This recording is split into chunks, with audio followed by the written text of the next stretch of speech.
The influence of public space characteristics on odor in residential neighborhoods of Nairobi City, Kenya. Abstract public spaces of planned residential neighborhoods in Nairobi are characterized with odor associated with rotting garbage, blocked storm water drains, poor surface drainage and broken down sewerage systems. Whereas urban management agencies are responsible for the delivery of desirable public space environments, this has not been successful. This study was designed to find out whether there could be public space characteristics influencing this problem. Space syntax and structured observation were used in data collection. Multiple regression analysis established that relative depth of axial space, adjacency and permeability, proportion of buildings with setbacks, percentage of space that is tarmacked, plot ratio, frequency of informal businesses, and tree canopy height significantly explain odor in public space. These characteristics should be considered in residential neighborhood layout to counter the problem of odor and promote public space environmental sustainability. Keywords: public space, space syntax, odor, air pollution, residential neighborhoods, Nairobi.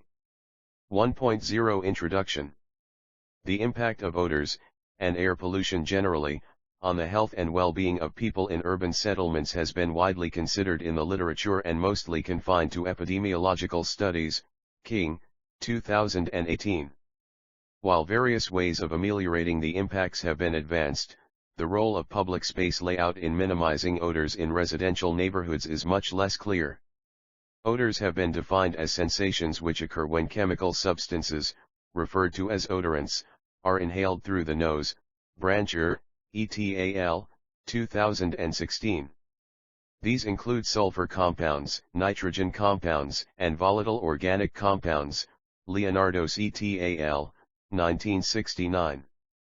Exposure to odorous emissions can result in negative effects on public and individual health. Brancher et al., 2016, Shipman and Williams, 2005, Ultra and Sala, 2014, Manisilides et al., 2020, Kitson et al., 2019, Joku et al., 2019, Annoyance, Brancher, et al., 2016, Kitson et al., 2019, and Depreciation of Property Values, Brancher, et al., 2016. Further, environmental pollution leads to climate change which affects the geographical distribution of many infectious diseases. Manisilides et al., 2020. Green spaces in settlements have been linked to a reduction in air pollution and improvements in mental health. James et al., 2016. However, the focus is a lot more on the particulate matter than odors.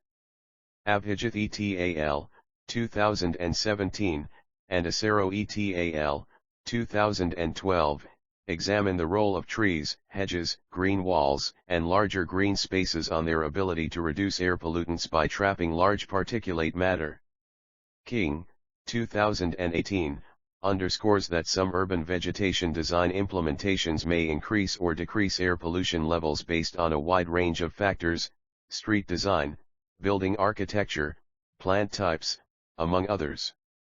A comparably small number of studies has shown that low-level roadside hedges are more effective than trees in trapping particulate matter and offering better air pollutant protection for roadside footpath users than high-level trees. Adjacency et al. 2017. This has a bearing on urban design in that within a street environment, low-level vegetation rows play the role of securely separating the road from the path, greening an area, and reducing air pollutant dispersion to path users. A large body of literature on odors in residential neighborhoods focuses on external sources.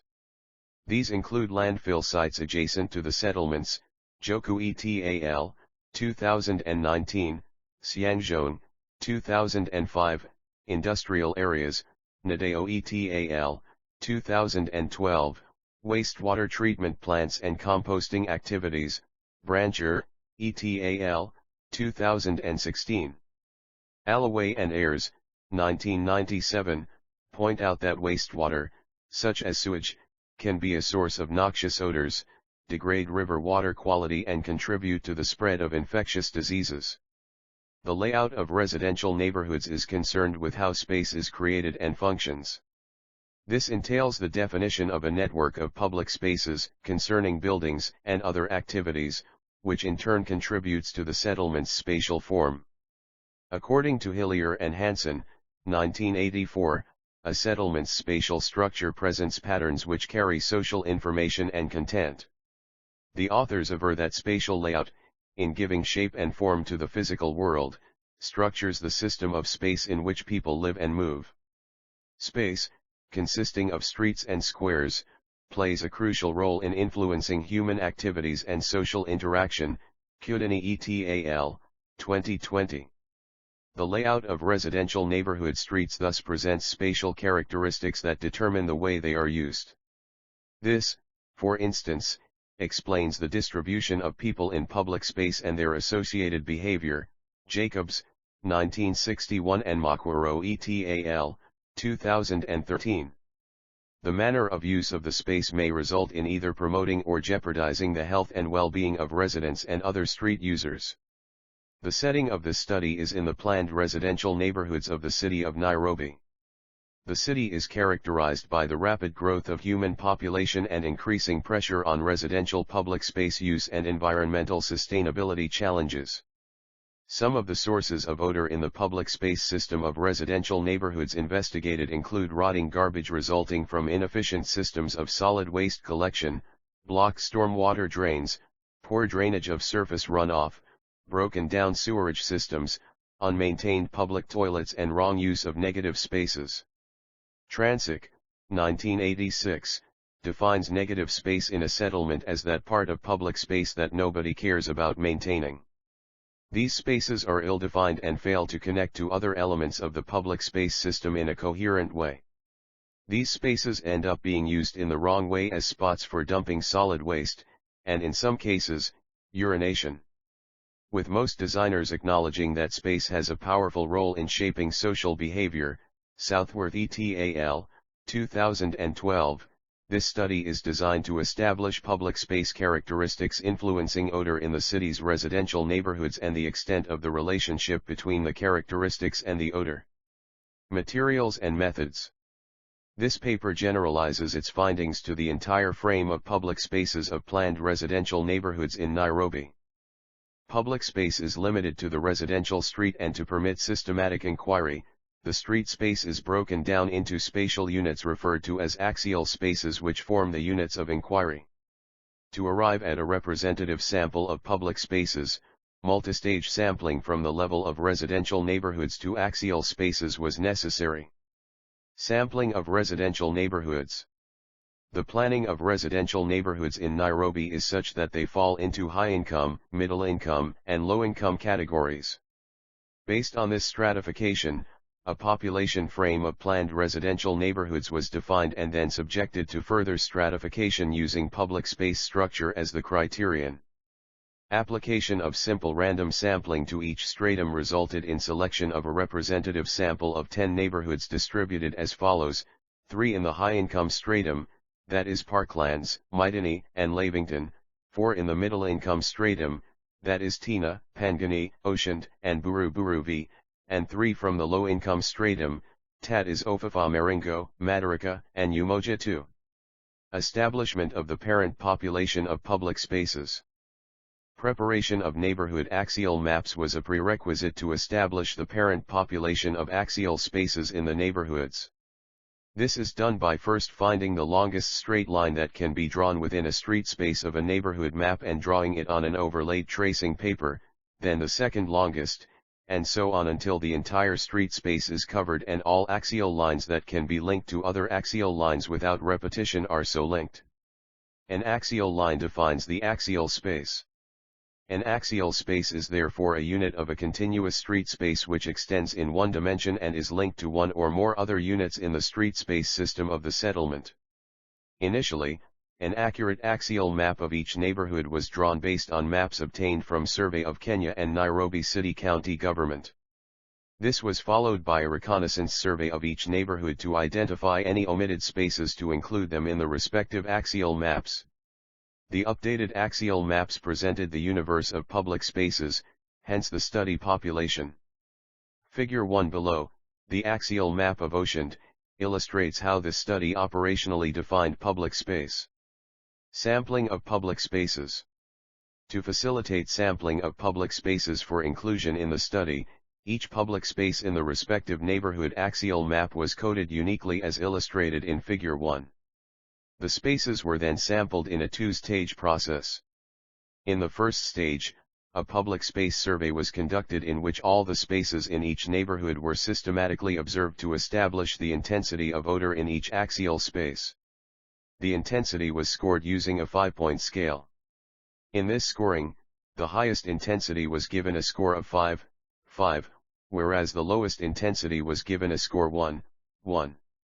This preliminary assessment was done on a neighborhood basis to make possible selection of a sample that is representative of the parent population of public spaces. Simple random sampling was then applied in the selection of spaces from each category of scores on a neighborhood basis. In total, 120 axial spaces were sampled for detailed inquiry in Stage 2 of the study. Primary data collection. Axial alpha analysis and structured observation were used as the main methods of primary data collection. Axial alpha analysis, a space syntax method of assessing exterior space of a settlement plan, was used to generate data from the axial maps of the residential neighborhoods under inquiry. Syntactic variables whose data is generated through axial alpha analysis were assessed regarding their predictive strength of the problem of odor in public space. Data collected through structured observation was both for non-syntactic variables, that is, public space variables whose data is not collected through axial alpha analysis, and odor. Non-syntactic variables relate to the physical, social, and economic characteristics of space. Odor was measured as intensity using a 5-point scale where the highest intensity was given a score of 5 and the lowest a score of 1. Measurement of odor was carried out on weekdays between 9:00 a.m. and 4:00 p.m., a time frame that is outside the peak hours when people are going to or coming back from work. Delimitation of observation time was necessary for consistency purposes. The non-syntactic variables to be observed and the style of recording the observations were defined in an observation schedule. Data collected through structured observation was measured quantitatively using either a 5-point scale or with the aid of precision instruments which included a measuring wheel, tape, and tally counter. A measuring wheel was used for measuring horizontal and long distances, whereas a 5 metre long measuring tape was used for measuring short distances, both horizontal and vertical. Standardization of data, where necessary, was done to allow for comparison among spaces of different sizes. Data analysis and interpretation. Descriptive statistics, frequencies and percentages, were used to analyze data on the intensity of odor in public spaces of the sampled neighborhoods. This is the data that was collected in Stage 1 of the study. Multiple regression using the stepwise method was applied in the analysis of data in the second stage of the study. The method was used to establish independent variables that significantly predict the intensity of odor in public space. Independent variables are the syntactic variables and those linked to the physical, social, and economic characteristics of space. The intensity of odor in public space comprised the dependent variable. Analysis of variance at a 99% confidence level was used to test the significance of the relationship. Data for the study was presented in tables and an analysis report. Results and discussion. Stage 1 of the study. This stage sought to establish the intensity of odor in public spaces of the sampled residential neighborhoods. This was measured using the following 5-point scale: 1 very low, 2 low, 3 moderate, 4 high, 5 very high. The public space survey established that the intensity of odor varied across and within the neighborhoods, Table 1. The survey established that the intensity of odor in public spaces of the sample residential neighborhoods ranged between very low and very high, Table 1. The worst performing neighborhoods, those with the highest intensity of odor in public space, were Umoja 2, Pangani, Tina and Ofafa Marengo. The cumulative score for high and very high for each of these neighborhoods was 56%, 51%, 40%, and 33% respectively. Umoja 2 fell in the low-income category, whereas Pangani and Tina were in the middle-income category. Inasmuch as the latter two were in the same income category, a further stratification placed Pangani at a relatively lower level, lower middle income, than Tina, which fell in the middle income level. Based on the economic characteristics of these neighborhoods, the study inferred that odor in public space has an inverse relationship with the income level of a neighborhood. However, a paradox in this relationship was why Ofafa Marengo, a low-income neighborhood relatively lower than Umoja 2, performed better than the middle-income neighborhoods. Nonetheless, it was evident that the worst-performing neighborhoods ranged from low-income to middle-income categories. Extraneous factors that could be an explanation of the variance of odor in public space are assessed in Stage 2 of this study. The best-performing neighborhoods, those with the lowest intensity of odor in public space, were Maitani, Lavington, Buru V and Parklands. The cumulative score for intensity of odor under high and very high for each of these neighborhoods was 0%, 0%, 2%, and 7% respectively. The cumulative score for the same neighborhoods under moderate, high, and very high was 3%, 2%, 17% and 26% respectively. Maitani, Lavington, and Parklands fell in the high-income category, although Parklands was relatively lower than the first two.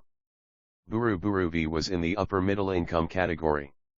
In considering the neighborhoods in the high-income category, it was evident, just like for the worst-performing neighborhoods, that the intensity of odor in public space is inversely proportional to the income level of the neighborhood. Again, there arises a paradox in this deduction why Buru V, an upper middle-income neighborhood, performed better than Parklands, which was in a relatively higher income category. Factors that could be an explanation to this paradox were assessed in Stage 2 of this study. However, the paper infers that the best-performing neighborhoods ranged from the upper middle-income to the high-income categories. The performance of Ocean, an upper middle-income neighborhood, matched closely with that of Buru V in the cumulative score of moderate, high, and very high. Madaraka, an upper low-income neighborhood, performed moderately on odor in public space. It had a cumulative score of 36% under moderate and high and 0% under very high. Stage 2 of the study. Stage 2 of the study sought to establish independent variables that significantly predict the distribution of odor in the public spaces. This was carried out at two levels. Firstly, axial alpha variables were regressed against the dependent variable to establish the extent to which they explain the distribution. Secondly, all independent variables, that is, syntactic and non-syntactic, were regressed against the dependent variable to present a comprehensive picture of the prediction. The two-tier analysis demonstrates that syntactic variables alone account for a relatively smaller percentage of the variance in the environmental problem in public space, whereas a combination of syntactic and non-syntactic variables significantly explain a relatively larger percentage. The two scenarios are illustrated in Table 2 below. R equals multiple correlation coefficient, R2 equals coefficient of determination, SE equals standard error of the estimate, UNSB equals unstandardized coefficient, SEB equals standard error of B, equals standardized coefficient, DF equals degrees of freedom of the model, F equals analysis of variance coefficient, SIG equals significance, P, value of the model. B4 equals percentage of the area with tarmac, N10 equals relative depth of axial space, N2 equals adjacency and permeability per square meter of space, D42 equals proportion of buildings with setbacks, F28 equals plot ratio for the space, F17 equals frequency of informal businesses, B15 equals average tree canopy clearance from ground in meters. Multiple regression analysis between the intensity of odor in public space and axial alpha variables demonstrates that 24.5% of the variance in the dependent variable is explained by relative depth of axial space and adjacency and permeability per square meter of space, Model 1 in Table 2. The model, whose prediction is significant at a 99% confidence level, is illustrated below. The relative depth of axial space refers to the level of integration or segregation of a space in relation to all other spaces in the settlement plan system, Hillier and Hansen, 1984. Spaces that are shallow in the settlement layout have low relative depth values, whereas deeper spaces have high relative depth values and therefore more segregating in the settlement layout system, Hillier, 1988. On the other hand, adjacency and permeability refers to the constitutedness property of a space.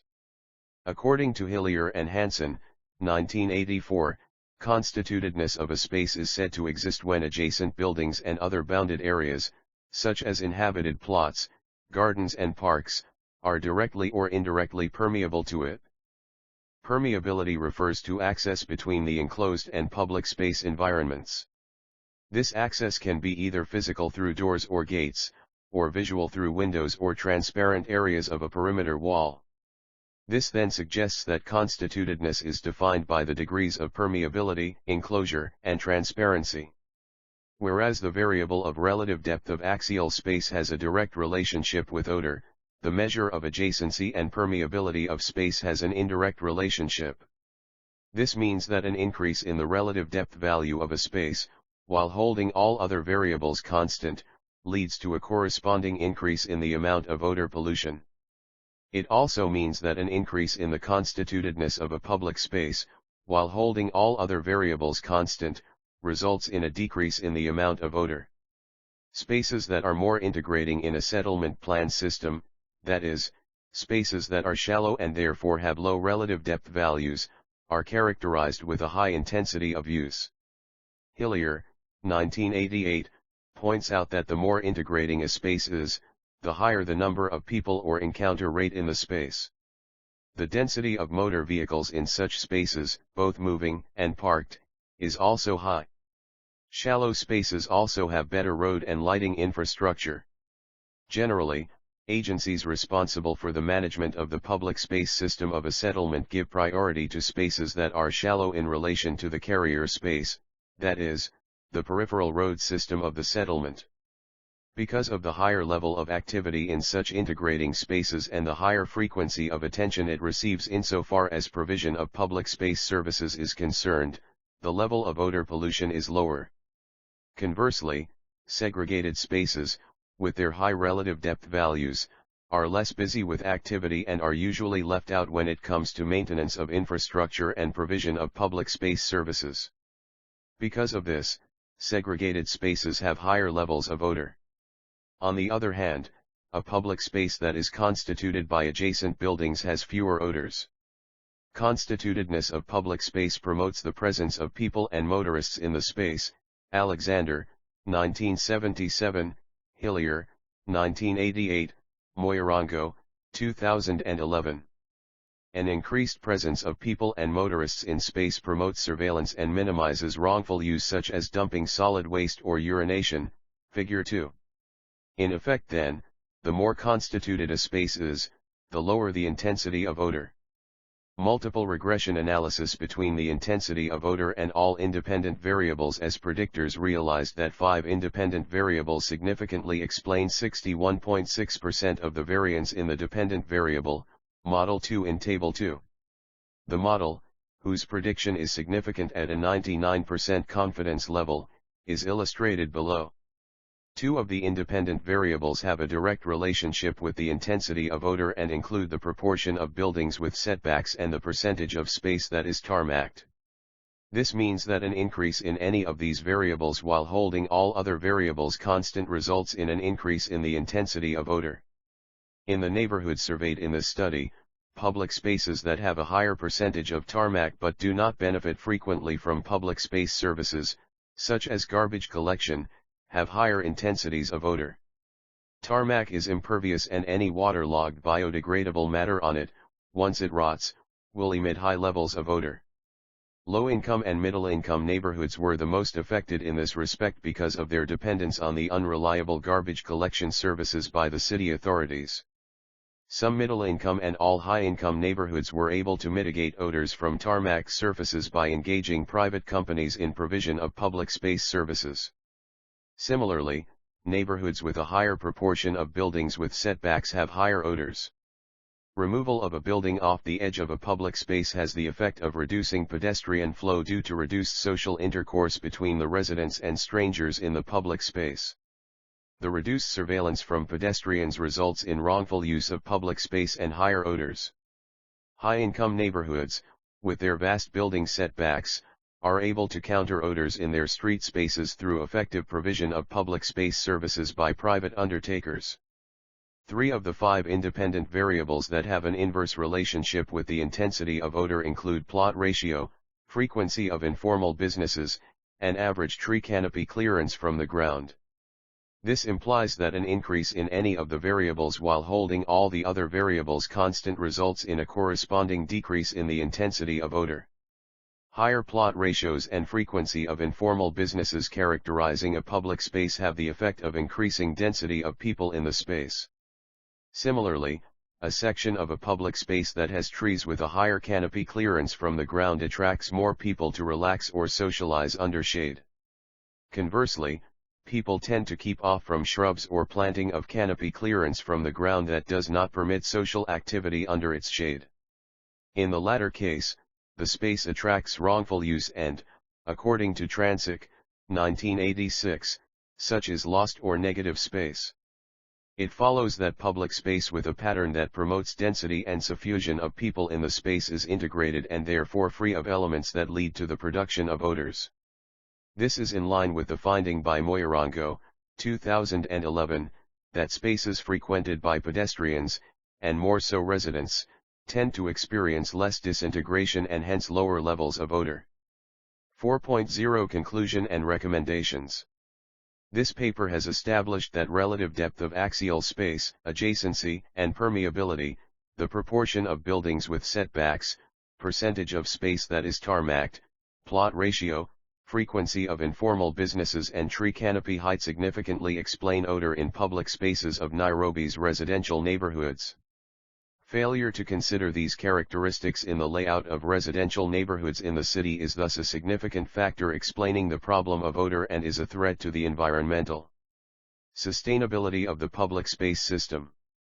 This is evidenced in the remarkable breakup of the public space system, which results in segregated and unconstituted spaces that attract wrongful use such as dumping of solid waste and urinating. Spaces characterized with constitutedness and a higher degree of integration have a diverse mix of activities that attract both pedestrians and motorists. These help in policing public space and thus protect it from pollution by its users. To realize sustainable public space environments, free of odors, this study recommends 5 areas of action. 1.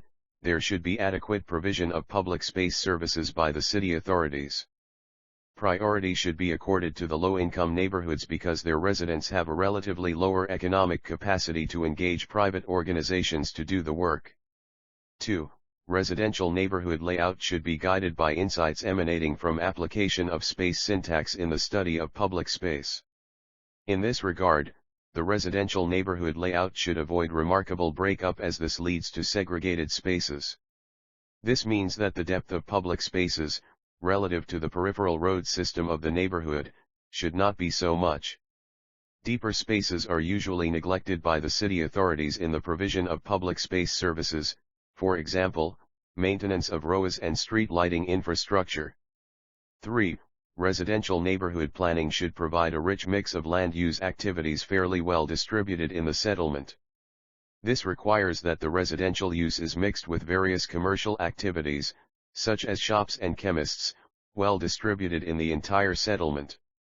This ensures that deeper spaces of the neighborhood attract presence people most of the time, do not suffer neglect from city authorities, and that the public spaces are safe as a result of increased human presence. 4. Residential neighborhood planning and design should ensure that public spaces are adequately constituted. This should be achieved by ensuring that buildings have provisions for a visual connection with the adjacent public space environment. Plot boundaries, in particular, should not be of solid walls but of materials and designs that permit visual surveillance of the public space system. 5. Discourage the planting of shrubs in the public space system. Shrubs, besides being points where people answer calls of nature such as urinating, create a favorable setting where criminals can hide. Residential neighborhood planning and design should encourage planting of trees whose canopy heights do not obstruct the surveillance role of public space users. By focusing on odor in residential neighborhoods of Nairobi, this study contributes to the international debate on sustainable cities and communities. It has identified key public space characteristics that influence public space odor. Findings of the study form a useful reference in informing policy and practice in residential neighborhood planning and design for environmentally sustainable public space environments.